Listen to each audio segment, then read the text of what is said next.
Idla. Hello, ma'am. Have some grace about yourself. Oh, I'm sorry. I guess I got carried away. What exactly are you doing? Well, honestly, ma'am, it's just that I've finally decided which story I want to tell. Story? Well, I just can't seem to stop thinking about the series of strange events that began back in March of 1916, ma'am. There was a time not too long ago when you and I went ice skating together in Central Park. Do you recall this? We saw something then. I wonder if you can remember what that was. You mean the rainbow? Yes. It was a rainbow that had been present above our heads that afternoon, and you had stopped for a short while to admire it. And that moment made me think about something. From the time we are but children, we see rainbows as beautiful things. Without a doubt in our heads, upon sight, they are harmonious to our spirit. I've always wondered why that was. Of course, people who do not understand science or the refraction of light might see this anomaly in the sky as a harbinger of a natural disaster, thinking that something unwelcome might be coming down from that rainbow. Perhaps vegetation might be ablaze at the foot of the rainbow, bringing destruction. At any rate, we will still see these 7 colored pieces of information with a sense of fairy tale magic to them. Haven't you ever thought about that, Isla? Well, no. And even if I did think about it, I couldn't tell. Besides, it's not even our job to think about things. Yet we think about them anyway, don't we? It's true that our job is to convey truth to others, but we can never stop thinking. Especially not in those moments when we are obtaining information. Like right now. Thinking clearly is paramount in times such as these.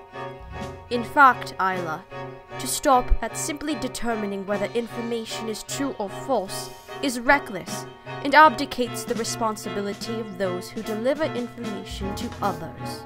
Okay, but what is there to think about? You can think about something all day, but it doesn't change whether it's true or not. No, it does change. Now, do you understand, Isla? Yes, Miss Calloway. What should come out of one's head is neither unaffected information nor perceived information. It's the precursor to a conclusion. You see, you and I are not ordinary people. We are bound to curiosity. The gears in our heads are always turning, always asking questions, and never satisfied. Tell me, you could have chosen any date on the timeline, but you selected 1916 as the point these stories began. Why? Or better yet, why don't you tell me the reason why someone would even turn to organized crime in the first place? Any thoughts? Perhaps you'd like some help. The year is 1282. Perhaps it's best to start this tale in the time of the Sicilian Vespers. On a map, it appears that Sicily had just been kicked into the Mediterranean Sea by the toe of the Italian boot, and the metaphor is apt. For nearly 3,000 years, Sicily was kicked around, fair game for a long succession of foreign conquerors. Oppressed for so long, Sicilians became a silent, clownish people, secretive, distrustful, wary of all outsiders, resentful and suspicious of authority. When revolting against the rule of the Capetian House of Anjou, the slogan of the Sicilians was "Morte alla Francia, Italia anella," meaning, "Death to the French is Italy's cry." The word mafia was taken from the first letters of each word of the slogan. But of course, the best opening might be the nasty business that happened in New Orleans in 1890. The police chief, David Hennessy, apparently sided with one major mafia group and was then murdered by the other faction. public outrage boiled over and resulted in the lynching of 11 Italians, 2 by hanging, the others executed by an improvised firing squad. Now Isla, with the knowledge of these stories as well as the dozens you might have absorbed from all these books strewn about, you have chosen 1916 as the beginning. Why is that? Well, Miss Calloway, I was thinking about to make the story not only exciting, but also easy to understand. So I thought, well, the easiest way to see is through our eyes, so I picked the time when the whole mess was first brought to our attention. So if you ask me, I think that's pretty smart. While that's the easiest way to see this mosaic, you should think about more than time. The characters are crucial elements as well. Do not neglect to consider them. Let's say, what if we were to look at the charismatic capo, Don Vito Cascio Ferro, as our central player? He who was widely celebrated as Sicily's first true mafia godfather. He was no run-of-the-mill thug, rather a good-looking man with big brown eyes and a taste for flowered cravats and well-cut frock coats. He boasted a commanding personality and a taste for both gambling and the company of ladies. Don Vito applied his considerable intelligence to perfecting and modernizing the underworld trade of extortion.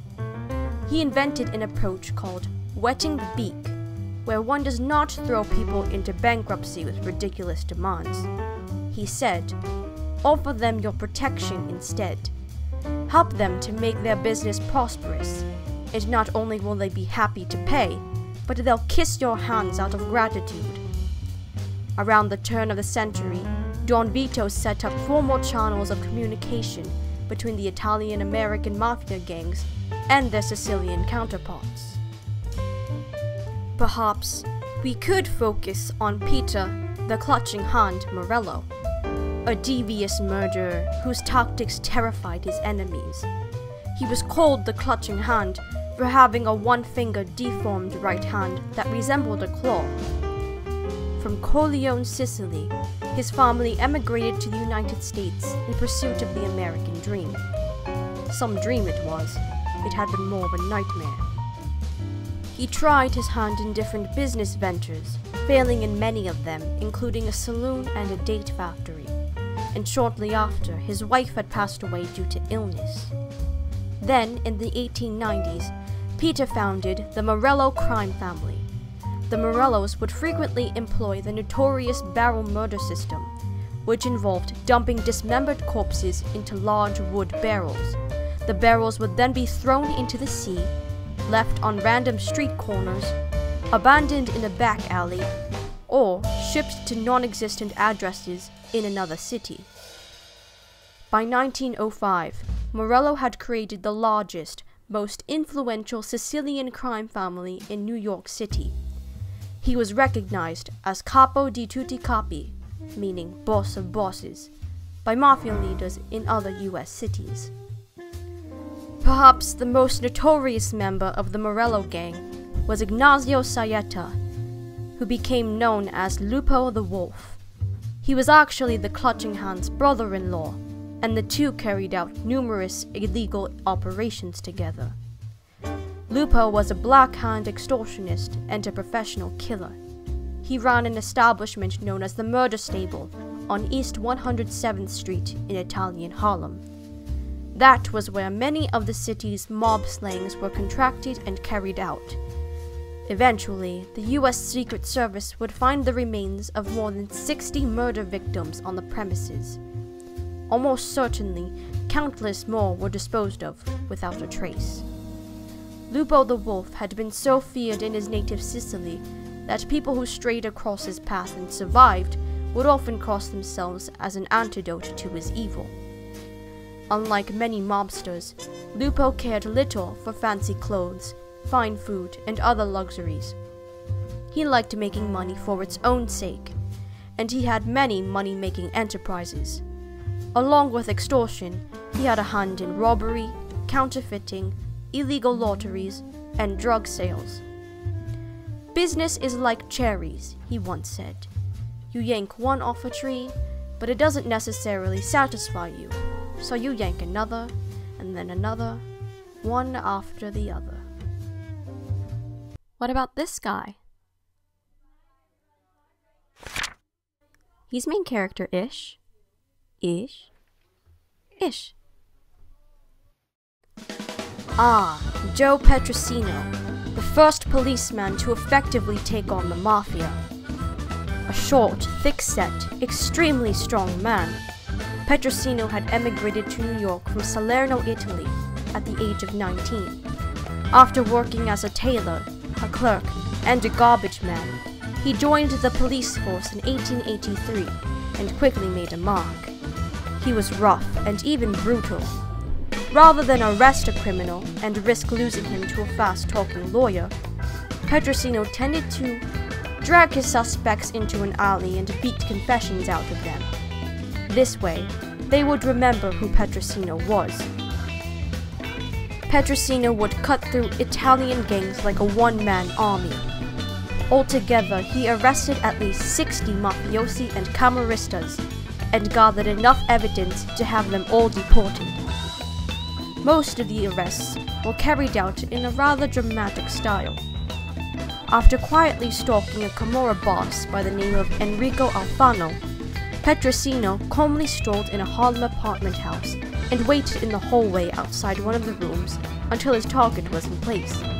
He then kicked his way in, bashing the door with such force that it bowled over 3 armed men standing on the other side. Grabbing Alfano by the collar, Petrosino dragged him all the way to the police station. I see what you mean by main character-ish. You may indeed be right about that one. But still, depending upon which of these interesting characters you focus, the same incident will behave like the surface of the ocean. Changeless, yet ever-changing. In other words, Isla, if history teaches us anything, it is simply that there may be but one event, but as many stories as there are people to tell them.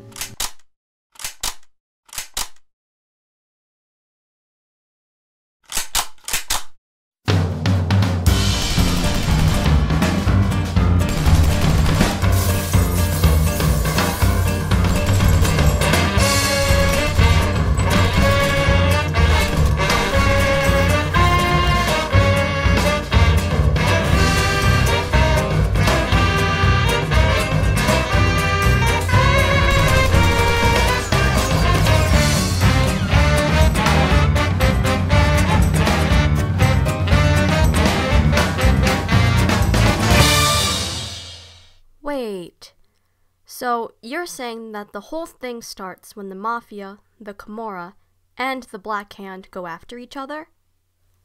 Consider this.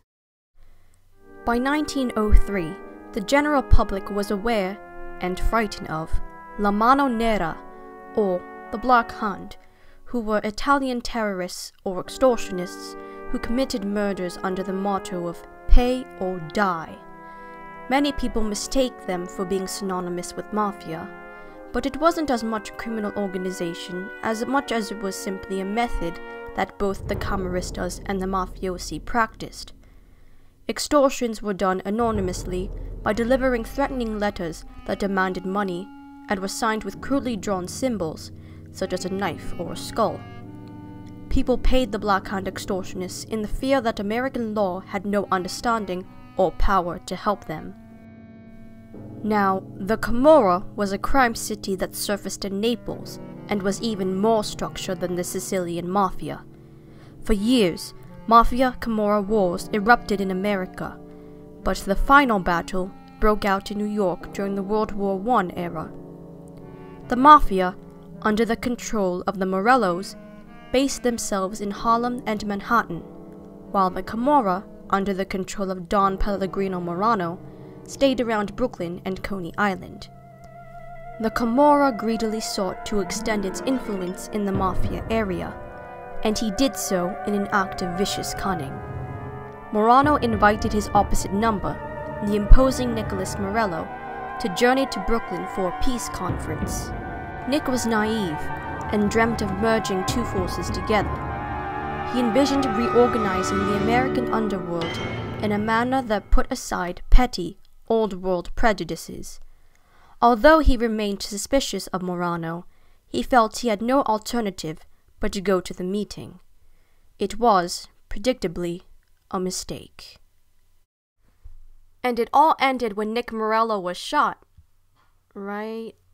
That's a foolish question, Isla. I suppose that you are still trying to ascertain who is the main character in this story. Well, of course. No offense, Miss Calloway, but I think you've only confused me more. You must liberate your mind from such dogmatic ideals. Rid yourself of this unending illusion that stories have clear beginnings and endings. Stories never begin, nor do they end. They are comprised of people living, an endless cycle of interacting, influencing each other, and parting ways. As long as stories are told, they should not have clear endings, Isla. This isn't helping. Oh? My apologies. But there are some things that can only be told in a certain fashion. Stories without endings are simply more enjoyable. Just imagine the possibilities. Which reminds me. Isla. Yes, ma'am? Do you know what a bullet eater is?